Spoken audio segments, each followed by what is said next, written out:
안녕하십니까. 그전 뉴스입니다.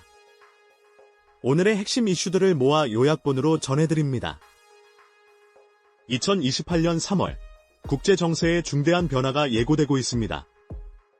이 시나리오에 따르면 러시아군이 에스토니아의 나르바에 진입하여 국기를 꽂는 상황이 발생합니다. 우크라이나 전쟁에서 점령지를 인정받으며 자신감에 찬 러시아는 서방의 집단 안보를 무력화하고 있습니다. 이러한 상황 속에서 길 잃은 나토를 지켜보며 러시아와 중국 정상은 한라인을 통해 만족스럽게 환담을 나누는 모습이 그려집니다. 전략국제문제연구소 빅터차 한국석자는 한국이 우크라이나 지원을 중단할 경우 러시아가 북한에 대한 지원을 끊을 수도 있다는 가능성을 제기했습니다. 이는 서방의 자유주의적 국제 질서와 제도의 원칙이 위협받는 중대한 국제적 파급력을 내포하고 있습니다. 이 사안의 다음 전개, 내일 이 채널에서 먼저 전해드립니다. 우리가 안전하다고 믿었던 그 제도의 근간이 흔들리고 있습니다. 중앙선거관리위원회가 국정조사특별위원회 조사 와중에 위원장 직무대행 유임을 위한 대응 문건을 만들었다는 사실이 밝혀졌습니다.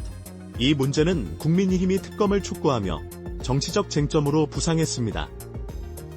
공정선거관리의 핵심 기관이 조직 보전에 몰두했다는 비판이 제기된 것입니다.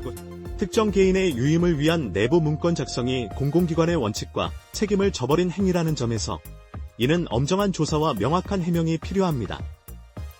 이 사안의 다음 전개, 내일 이 채널에서 먼저 전해드립니다. 한정혜 더불어민주당 정책위의장이 오늘 결단을 내렸습니다.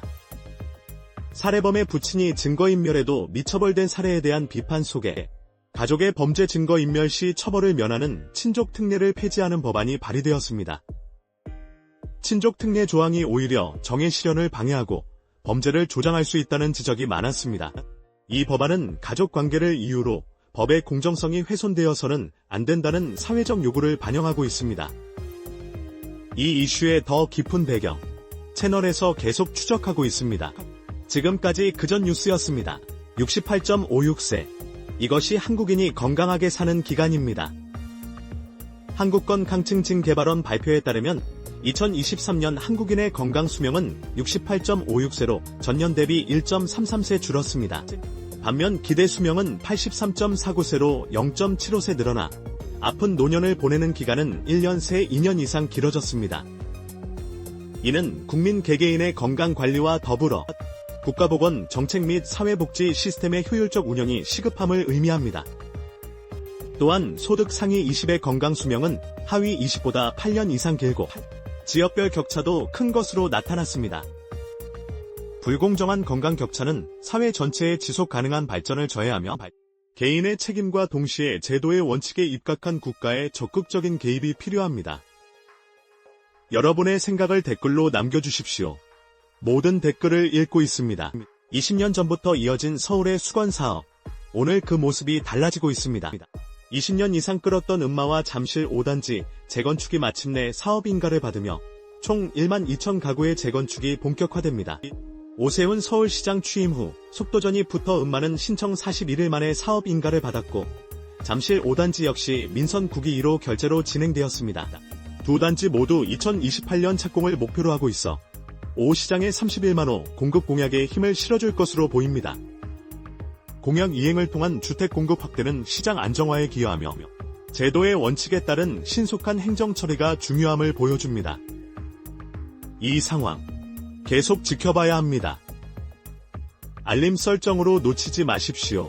지금까지 그전 뉴스였습니다. 온라인 악성 게시물이 13배 급증했습니다. 국제축구연맹 피파의 인공지능 AI 기반 소셜미디어 모니터링 시스템을 운영하고 있는 가운데 2026 북중미 월드컵에서 선수들을 향한 온라인 악성 게시물이 2022 카타르 월드컵 때보다 13배 급증한 것으로 나타났습니다. 특히 인종차별성 게시물 비중도 이전 대회보다 늘어났습니다. 이는 기술적 대응만으로는 해결하기 어려운 개인의 윤리적 책임과 사회적 자정 노력의 부재를 보여주는 심각한 문제입니다.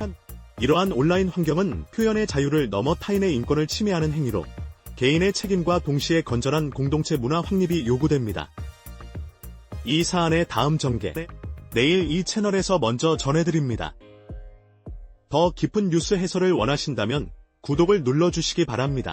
지금 이 순간에도 안전을 위협하는 붕괴 위험이 진행 중입니다. 제주에서 노후 빌라 건물의 하단 석축 일부가 무너져 주민들이 긴급 대피했으며 서귀포시 서귀동의 3층 건물 하단이 무너져 소방당국과 경찰이 건물 주변에 안전 통제선을 설치했습니다. 다행히 부상자는 없지만 건물을 지탱하는 석축 일부가 무너져 붕괴 위험이 높은 상황입니다. 서귀포시 등은 노후화된 건물이 최근 장맛비로 인해 석축 일부가 무너진 것으로 보고 정밀 안전 진단에 나설 방침입니다. 개인의 안전과 직결되는 건물 관리의 책임은 소유자에게 있으나 노후 건축물에 대한 국가와 지방자치단체의 지속적인 안전점검과 관리 감독은 제도의 원칙상 필수적인 역할입니다. 이 이슈의 더 깊은 배경, 채널에서 계속 추적하고 있습니다. 오늘 준비한 단신 요약은 여기까지입니다. 매일 핵심만 짚어주는 빠른 뉴스를 원하신다면 구독과 좋아요 부탁드립니다. 고맙습니다.